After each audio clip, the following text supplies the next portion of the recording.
Hello दोस्तों, आप सभी लोग का फिर से एक बार बहुत बहुत स्वागत है। आज के वीडियो में हम लोग समझेंगे जनपद पंचायत के बारे में। इसके प्रावधान के बारे में धारा 22 में दिया है। ब्लॉक लेवल पर जो भी पंचायत होता है उसको जनपद पंचायत बोला जाता है। इसमें 3 प्रकार के सदस्य होते हैं। पहला तो होता है निर्वाचित सदस्य। आप देख सकते हैं यहाँ पे जो ये ग्रीन कलर के हैं, ये निर्वाचित सदस्य है। क्योंकि देखिए, एक ब्लॉक जो होता है ना जनपद पंचायत, उसमें बहुत सारे वार्ड होते हैं। ठीक है, जैसे कि हम लोग ग्राम पंचायत में समझे थे कि बहुत सारे वार्ड से पंच चुन के आते हैं, तो यहाँ पर वार्ड से सदस्य चुन के आते हैं। ठीक है, तो एक प्रकार के तो ये सदस्य होते हैं जो हरा कलर के आपको दिख रहा है, जो निर्वाचित सदस्य होते हैं। दूसरे प्रकार के जो राज्य विधानसभा के जो सदस्य होते हैं, विधायक, ठीक है, अगर उनका क्षेत्र इस जनपद पंचायत के अंतर्गत आता है तो वो भी इस जनपद पंचायत के सदस्य होंगे। तो सभी सरपंच को एक साथ नहीं जोड़ते हैं, इसमें 1/5 एक साल में जोड़ते हैं। ठीक है, मतलब एक साल के लिए 20% सरपंच को इसका सदस्य बनाया जाता है। फिर नेक्स्ट ईयर में फिर 20%, ऐसे करके 5 साल तक सबको एक एक साल का मौका दिया जाता है। ठीक है, तो इस प्रकार से 3 टाइप से इसमें सदस्य होते हैं। एक विधायक जिसका क्षेत्र इसके अंतर्गत आता है, और एक सरपंच, और तीसरा जो यहाँ से चुन के आते हैं वार्ड से। ठीक है, अब उसके बाद हम लोग समझते हैं निर्वाचन क्षेत्र का विभाजन कैसे किया जाता है, किस आधार पे। इसका प्रावधान धारा 23 में दिया है। ठीक है, तो निर्वाचन क्षेत्र एक ब्लॉक होगा, एक जनपद पंचायत कितने एरिया को लेकर बनाया जाएगा ये डिसाइड करता है राज्य सरकार, क्योंकि पॉपुलेशन के ऊपर डिपेंड करता है ये।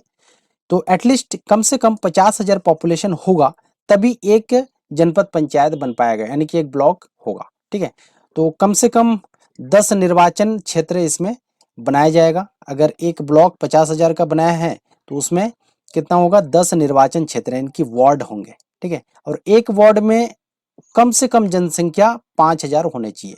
ठीक है, अगर 50,000 से ऊपर है जनसंख्या तो अधिकतम वार्ड होगा 25। ठीक है, 25 से ज्यादा नहीं कर सकते। न्यूनतम कितना है, 10 है, और अधिकतम 25 है। ठीक है, तो ये चीज ध्यान रखेंगे। उसके बाद नेक्स्ट हम लोग समझते हैं आरक्षण नीति। हर वार्ड से कौन से कैटेगरी के सदस्य होंगे, कौन, तो ये डिपेंड करेगा कि वहां के लोग कौन से कैटेगरी के हैं। अगर मान के चलिए उस वार्ड के लोग 50% से ज्यादा ST SC वाले हैं, 50% से ज्यादा क्या है, ST SC वाले हैं, तो उस वार्ड के सदस्य भी क्या होंगे, ST SC वाले। अगर मान के चलिए उस वार्ड में जनसंख्या 50% से अधिक जनरल वाले हैं, तो उस कंडीशन पे जनरल या फिर OBC वाले, 25% सीट किसका रहेगा, OBC, और 25% जनरल। महिला के लिए कितना रहेगा, तो आधा स्थान जो है महिला को दिया जाएगा, चाहे ST SC हो, ST हो या OBC हो, सभी में लगभग 50% सीट किसके लिए आरक्षित होंगे, महिला के लिए। तो ये भी ध्यान रखना। उसके बाद नेक्स्ट है अध्यक्ष और उपाध्यक्ष का निर्वाचन। इसका प्रावधान धारा 25 में दिया है। तो अध्यक्ष का चुनाव कैसे होता है, देखिए ये भी डिपेंड करता है कि उस ब्लॉक में जो भी जनसंख्या है वो किस कैटेगरी के है। अगर उस ब्लॉक के 50% से ज्यादा जनसंख्या ST SC वाले होंगे तो उसके अध्यक्ष भी क्या होंगे, ST SC वाले। कोई अध्यक्ष पद के लिए अगर खड़ा भी होना चाहता है तो भी ST SC वाला ही खड़ा हो सकता है। अगर मान के चलिए वहां पे जनरल OBC वाले ज्यादा है तो वहां पे जनरल और OBC के लिए सीट रहेगा। तो इस टाइप से डिसाइड होता है कि उस ब्लॉक में, उस जनपद पंचायत में अध्यक्ष कौन लड़ेगा। ठीक है, कौन खड़ा हो सकता है, वो ST SC वाले या फिर OBC जनरल वाले।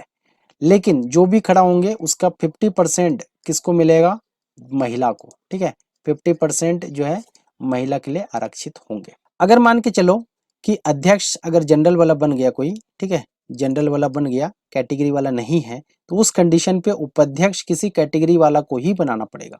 तो ये कंपलसरी है। ठीक है, ST SC या OBC में से कोई एक को बनाना पड़ेगा। अब एक विशेष प्रावधान है, अगर मान के चलिए कि कोई अध्यक्ष या उपाध्यक्ष अपने कार्यकाल के दौरान कोई अन्य का सदस्य जैसे संसद या विधानसभा के सदस्य बन जाता है, सपोज मान के चलो कि अभी अध्यक्ष या उपाध्यक्ष में है, 1 साल के बाद वो विधानसभा का चुनाव लड़के विधायक बन गया, तो उसका जो अध्यक्ष पद था वो तुरंत जो है रिक्त माना जाएगा। उसके बाद हम लोग समझते हैं अध्यक्ष और उपाध्यक्ष का चुनाव। तो अध्यक्ष या उपाध्यक्ष का चुनाव कैसे होता है, तो ये चुनते हैं निर्वाचित सदस्य लोग, जो भी वार्ड से, हर एक वार्ड में हम लोग समझे थे कि ब्लॉक में बहुत सारे वार्ड होते हैं। कितने वार्ड, न्यूनतम 10 वार्ड और अधिकतम 25 वार्ड। तो इसमें एक एक सदस्य होते हैं, तो सभी सदस्य मिलकर एक अध्यक्ष और उपाध्यक्ष का चुनाव करेंगे, ठीक है। तो एक अध्यक्ष चुनेगा और एक उपाध्यक्ष, ठीक है। तो इन वार्डों के जो मेंबर्स हैं इन्हीं लोग इनको चुनते हैं। तो ये इनडायरेक्ट चुनाव होता है, ये जनता डायरेक्ट नहीं चुनते हैं। उसके बाद नेक्स्ट है जनपद पंचायत के सदस्यों की सूची कौन जारी करता है, कि भाई आप इलेक्ट हुए हो, आप चुन के आए हो, तो इसका फाइनल लिस्ट जारी करता है जिला संयुक्त संचालक या उप संचालक या पंचायत एवं समाज कल्याण के द्वारा, ठीक है। और इनके कार्यकाल कितने होंगे, तो प्रथम सम्मेलन से लेके 5 वर्ष तक इसके कार्यकाल होंगे, ठीक है। सभी अध्यक्ष, उपाध्यक्ष और सदस्य तीनों का कार्यकाल। अब हम लोग समझते हैं कि अध्यक्ष या उपाध्यक्ष को किसी कारणवश अगर हटाना पड़ जाए तो कैसे हटा सकते हैं। तो ये हटा सकते हैं फर्स्ट अविश्वास प्रस्ताव के द्वारा, ये इसका प्रावधान दिया है धारा 28 में।